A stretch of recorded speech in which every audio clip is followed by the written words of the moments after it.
دن ہے، تجلی کا دن ہے، مغفرت کا دن ہے، بخشش کا دن ہے، اور یہی نشہ پھر انسان کو خودکشی کی طرف بھی لے جائے. اس لیے کہ جب نشہ کرتے کرتے انسان آگے بڑھتا ہے، بے چینی، بے قراری، اضطراب، پھر وہ ڈپریشن کا بھی شکار ہوتا ہے، اور ڈپریشن پھر کبھی اس کو پھانسی کے پھندے پہ لٹکنے پہ مجبور ہوتا ہے. جب نشہ کرتا ہے کچھ کما دھما نہیں پاتا تو قرضہ بھی لیتا ہے، قرض کے بعد سے لے دبتا ہے، پھر خودکشی کی طرف جاتا ہے. میں یہ نہیں کہہ رہا ہوں کہ صرف نشے سے لوگ خودکشی کرتے ہیں، لیکن ایک سبب یہ بھی ہے. اور ویسے تو لوگ خودکشی پتہ نہیں کیوں کرتے ہیں. لوگوں کا ذہن یہ بنا ہوا ہے کہ اگر خودکشی کر لیں گے تو دنیا کی جھنجھٹ سے نجات پا جائیں گے، لیکن شاید ان کو نہیں پتا کہ ایک مرتبہ انسان خودکشی کر لے تو اس کے بعد وہ نجات نہیں پا سکتا.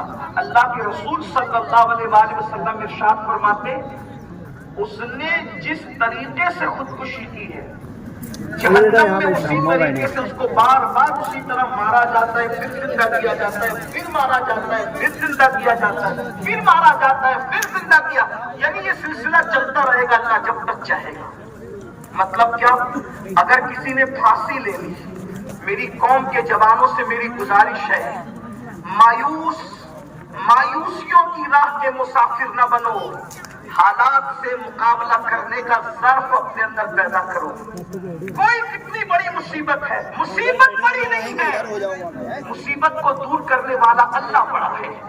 اور اللہ کے رسول صلی اللہ علیہ وآلہ وسلم نے ارشاد فرمایا، اللہ کے رسول فرماتے، جس کا کوئی مددگار نہ ہو اس کا مددگار اللہ، اس کا رسول ہے. اس کا مطلب اگر کوئی تمہارا مددگار نہیں، لوگ کہتے ہیں کوئی مدد کرنے والا، کوئی امداد کرنے والا نہیں. مدینے سے صدا آ رہی ہے، اللہ کے سچے رسول نے 1450 سال پہلے ارشاد فرمایا، جس کا کوئی مددگار نہیں ہے محمد الرسول اللہ اس کے مددگار ہے، اور اللہ اس کا مددگار ہے. سوچو تو صحیح، جو رسول اشارے سے چاند ٹکڑے کرنا جانتا ہو، جب وہ مدد پر آئے تو پھر کون سی مصیبت ہے جو حل نہیں ہو سکتی؟ جب اللہ مدد فرمائے تو وہ کون سی مصیبت ہے جو حل نہیں ہو سکتی؟ حالات سے دامن بچا کر کے بھاگنا، خودکشی کرنا، یہ مردوں کا کام نہیں ہے، یہ مومنوں کا کام نہیں ہے، اہل ایمان کا کام نہیں ہے. اگر کسی نے پھانسی لے لی، حدیث پاک ہے، آگ کے پھانسی کے پھندے پہ اس کو جہنم میں لٹکا کے مارا جائے گا، پھر پھانسی دی جائے گی آگ کے پھندے پر، مر جائے گا، پھر زندہ کیا جائے گا. یعنی اسی طریقے سے اس کو اگر اس نے اونچائی سے اپنے آپ کو گرا کر مار ڈالا تو جہنم کے پہاڑوں سے اس کو گرایا جائے گا. اگر اس نے چھری اپنے پیٹ میں ڈالی تو جہنم کی آگ کی چھری اس کے پیٹ میں بار بار ڈال کر اس کو ہلاک کیا جائے گا. اس نے زہر پیا تو جہنم کا زہر اس کو پلایا جائے گا. کون سا سکون مل رہا ہے؟ اس لیے یہ دنیا ہے، حالات کا مقابلہ کرنا سیکھو، حالات سے پریشان مت ہونا. اور کون سی مصیبت ہے جو میرے اللہ کے بارگاہ میں حل نہیں ہو سکتی؟ مدد تو طلب کرو. اور ایک بات یہ بھی میں آپ کو بتاؤں، کبھی کبھی دعا کرتے کرتے بھی لوگ مایوس ہوتے ہیں، کہتے ہیں حضرت دعا قبول ہی نہیں ہوتی. میرے عزیز، انبیاء کی دعا کے آثار ظاہر ہونے میں بھی کبھی کبھی 50 سال کا عرصہ بیت گیا. معصوموں کی دعا، حضرت یعقوب علیہ السلام جس دن سے حضرت یوسف گم ہوئے ہیں دعا کرتے میرے یوسف کو مجھ سے ملا دے. جب یوسف علیہ السلام جدا ہوئے تھے اس وقت آپ بچے تھے، اور جب ملے ہیں تو آپ بچوں کے باپ بن چکے تھے. تو نبی کی دعا کا بھی ظہور کبھی کبھی ہونے میں 50 سال کا عرصہ لگتا ہے. حضرت ابراہیم علیہ السلام جوانی سے بیٹا مانگ رہے تھے، داڑھی اور سر کے بال سفید ہو گئے، اس کے بعد اللہ نے بیٹا عطا فرمایا. اس میں اللہ کی حکمتیں، اللہ کی حکمت. جب نبیوں کی دعاؤں کے ظہور کے لیے بھی کبھی کبھی اس صدی کا عرصہ بیت گیا، انسان یہ سوچتا ہے کہ ادھر میں طلب کروں اور ادھر اللہ مجھے عطا کرے. کبھی ایسا ہوتا ہے کہ فوراً مل جاتا ہے، لیکن کبھی روکا جاتا ہے تو اس میں بھی حکمت ہوتی ہے. اللہ کے احکام میں حکمت. مایوس مت ہو، مایوسی کی طرف نہ جاؤ. نشے کا خاتمہ کرنا ہماری ذمہ داری ہے. یہ گنبد و مینار کا شہر ہے. جو افراد نشہ بیچتے ہیں انہیں سمجھایا جائے، محبت سے سمجھایا جائے، پیار سے سمجھایا جائے. مانے تو ٹھیک ہے، ورنہ بہت آسان طریقہ اسلام بتاتا ہے، ایسے لوگوں کا سوشل بائیکاٹ کر دیا. آپ کر سکتے ہو، ہم کر سکتے ہیں، اس لیے کہ اسلام یہی طریقہ، اللہ کے رسول علیہ السلام نے تو یہاں تک فرمایا جو نشہ کرے ان کے لیے فرمایا، نشہ کرے سمجھاؤ نہیں مانتے ان کا بائیکاٹ کر دو۔ آقا علیہ السلام فرماتے ہیں اگر وہ بیمار پڑ جائے نشہ کرنے والے ان کی عیادت نہ کرو، مر جائیں اہل اثر ان کے جنازے میں شرکت نہ کرے، بیٹی طلب کرے ان کو بیٹی نہ دی جائے، قرض مانگے انہیں قرض نہ دیا جائے، کھانا مانگے عبرت کے لیے انہیں کھانا نہ دیا جائے تاکہ لوگ عبرت حاصل کریں کہ نشہ کرنے والوں کا یہ، جب نشہ کرنے والوں کا یہ حالت ہے جو نشے کا سبب بنے، جو لوگ خود نشہ بیچ رہے پہلے لیکن پہلا درجہ سمجھانے کا ہے، منانے کا ہے، کوشش کرو پہلے کو آخری درجہ مت دو، اس کی بے پناہ ضرورت۔ اور یہ سارے کاموں کے لیے چونکہ ٹائم ہو گیا، لوگ تیزی سے آ بھی رہے ماشاءاللہ، 9 بج چکے ہیں ہمیں، اور ہماری خواہش بھی یہ تھی اور انتظامیہ کی بھی کہ وقت پہ نماز کھڑی کر دی جائے، جماعت کھڑی ہو جائے۔ تو جو لوگ آ رہے ہیں بس ان سے گزارش ہے کہ وہ تیزی سے قدم بڑھائے، میں اپنی گفتگو کو اختتام کی طرف لے جاؤں۔ یہ سارے کاموں کے کرنے کے لیے امت میں اتحاد کی ضرورت ہے، ہمارے اندر یونٹی ہونی چاہیے، اتحاد ہونا چاہیے۔ آج تو بھائی بھائی میں اتحاد نہیں، ماں باپ میں اتحاد نہیں، میاں بیوی میں اتحاد نہیں، ایک گھر میں 4 لوگ رہتے ہیں، 4 لوگوں میں اتحاد نہیں، محلے کے لوگوں میں آپس میں اتحاد نہیں۔ یاد رکھنا حضور حافظ ملت رحمت اللہ علیہ فرمایا کرتے تھے اتحاد زندگی ہے اور انتشار موت ہے۔ جب تک روح اور جسم میں اتحاد ہوتا ہے انسان زندہ رہتا ہے، روح اور جسم میں اختلاف ہو جاتا ہے انسان مر جاتا ہے۔ مردہ قوموں کی علامت ہے کہ وہ چھوٹی چھوٹی باتوں پہ لڑتی ہے۔ اپنے درمیان سے جھگڑوں کا خاتمہ کیجیے، نہ تجارت کے نام پہ لڑیے، نہ سیاست کے نام پہ لڑیے، نہ معیشت کے نام پہ لڑیے، نہ معاشرت کے نام پہ لڑیے، نہ برادری کے نام پہ لڑیے، نہ سلاسل کے نام پہ لڑیے۔ وہ شقیدہ مسلمان متحد ہے، اس لیے کہ اللہ کے رسول صلی اللہ علیہ وسلم ارشاد فرماتے ہیں مسلمان دوسرے مسلمان سے 3 دن تک کے لیے بات، 3 دن سے زیادہ کے لیے بات بند نہ کرے۔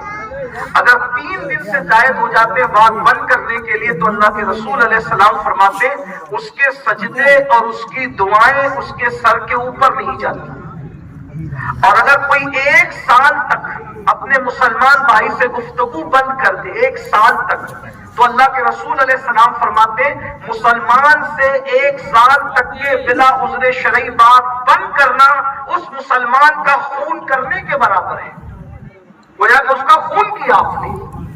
اور محبت کرنا، اللہ کے رسول صلی اللہ علیہ وآلہ وسلم ارشاد فرماتے جو مسلمان کسی مسلمان سے صرف اللہ کے لیے محبت کرے گا، اللہ کے لیے، کوئی اس کی غرض نہیں ہے، کوئی مقصد نہیں ہے، صرف اللہ کے لیے اس کے دل میں محبت ہے، تو اللہ کے رسول علیہ السلام فرماتے اللہ قیامت کے دن ان مسلمانوں کو نور کے منبر پہ بٹھائے گا اور ان کو نور کے منبر پر بیٹھے دیکھ کر انبیاء اور شہید بھی اس پر رشک کریں گے اور پوچھا جائے گا یہ کون لوگ ہیں جن کو اشارہ سے بٹھایا گیا، تو ارشاد ہوگا یہ وہ لوگ ہیں جو صرف اللہ کے لیے دوسرے سے محبت کیا کرتے تھے، اللہ کے لیے۔ آج چائے پانی کے لیے تو محبت ہوتی ہے، مفاد کے لیے تو محبت ہوتی ہے، اللہ کے لیے بھی محبت۔ ایک آخری روایت سننے بات پوری کی جاتی ہے وقت کی مناسبت سے۔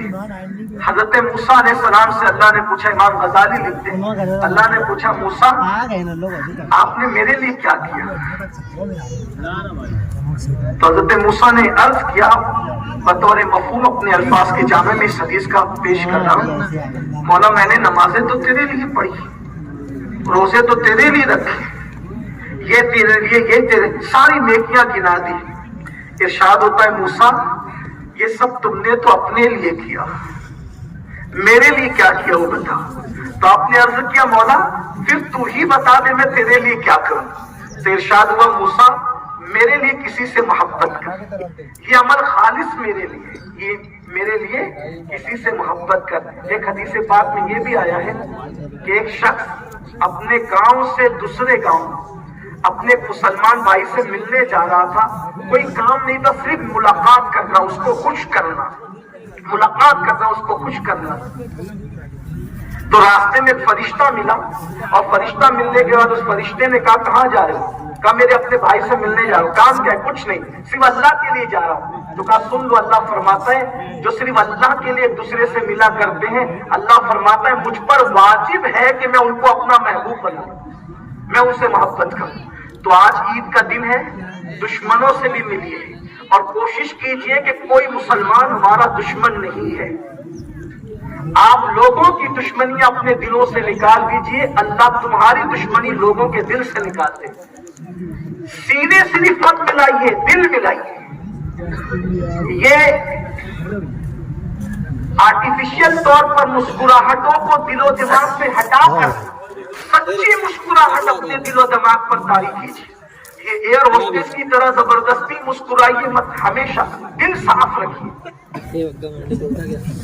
اللہ کے رسول صلی اللہ علیہ وآلہ وسلم فرماتے ہیں کہ جب کسی مسلمان کو اس کی قبر میں رکھا جاتا ہے تو وہ دلہن کو دیکھتا ہے، وہ دلہن سے پوچھتے ہیں تو کون ہے یہاں؟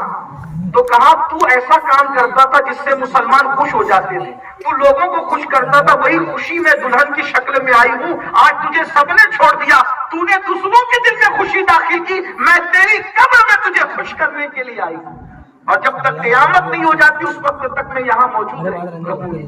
اس لیے آج عید کا دن ہے، پڑوسیوں سے ملیے، رشتہ داروں سے ملیے، روٹھوں کو منائیے، اور جو بندہ خود چل کر کے جاتا ہے، اللہ کے رسول فرماتے ہیں جو پہلے صلح کے لیے آگے بڑھے اللہ اسے جنت میں پہلے داخل فرمائے گا۔ اس لیے دوسرے سے ملاقات کیجئے، سچے دل سے ملیے، دل سے دل ملائیے، سینے سے سینے ملائیے۔ آقا علیہ السلام فرماتے ہیں عید کے دن خوشی کا اظہار کیجئے، اپنے بچوں پر دسترخوان کشادہ کیجئے، مسلمان بھائیوں پر دسترخوان کشادہ کیجئے، صدقہ کیجئے۔ صدقہ فطر تو آپ دے ہی چکے ہوں گے، جنہوں نے نہیں دیا وہ صدقہ فطر ادا کرے، کیونکہ حدیث پاک ہے جو صدقہ فطر ادا نہیں کرتا اس کے روزے زمین اور آسمان کے درمیان معلق رہ جاتے ہیں۔ اس لیے صدقہ فطر ادا کیجئے، خوشیوں میں غریبوں کا بھی خیال کیجئے۔ اور ایک بات چھپتی ہوئی دو جملے کے طور پہ کہہ دیتا ہوں، فلسطین کے مسلمانوں کو اپنی دعاؤں میں ضرور یاد رکھیے۔ لیکن ایک بات آپ سے کہتا ہوں، جو لوگ بار بار فلسطین کا ذکر کرتے ہیں اچھی بات ہے، مجھے اس پہ کوئی اعتراض نہیں، میں بھی کرتا ہوں۔ فلسطین کے مسلمان اتنی دور ہیں جن کی آپ کوئی مدد نہیں کر سکتے۔ فلسطین کے مسلمان اتنی دور ہیں جن کی آپ کوئی مدد نہیں کر سکتے، ان کے بارے میں آپ کی زبان پہ ذکر زیادہ ہے۔ جو آپ کی بہن بھوکی ہے تو اس کا تصور آپ کو کب آئے گا؟ جو آپ کا بھائی بھوکا ہے اس کی غربت کا تصور آپ کو کب آئے گا؟ آپ کے خاندان کے لوگ جو غربت کی وجہ سے ایسے بھی تو ہیں جنہوں نے رمضان شریف میں جنہیں پھل میسر نہ تھے، تو ان کا تصور ہمیں کب آئے گا؟ فلسطین والوں کو بھی یاد رکھو، مجھے اس پر کوئی اعتراض نہیں ہے، لیکن اتنے دور والوں کو زبانی طور پہ یاد رکھنے والوں ذرا اپنے شہر کی بھی خبر لے لو، ذرا اپنے ملک کی بھی خبر لے لو، ذرا اپنی رشتہ داری کی بھی خبر لے لو۔ ہمارے یہاں حال یہ ہے کہ میٹھا میٹھا حق حق، کڑوا کڑوا تھو تھو، جہاں زبانی باتیں کرنے کی بات ہے وہاں سب آگے ہیں، جہاں میدان امن میں قدم رکھنے کی بات ہے سب پیچھے۔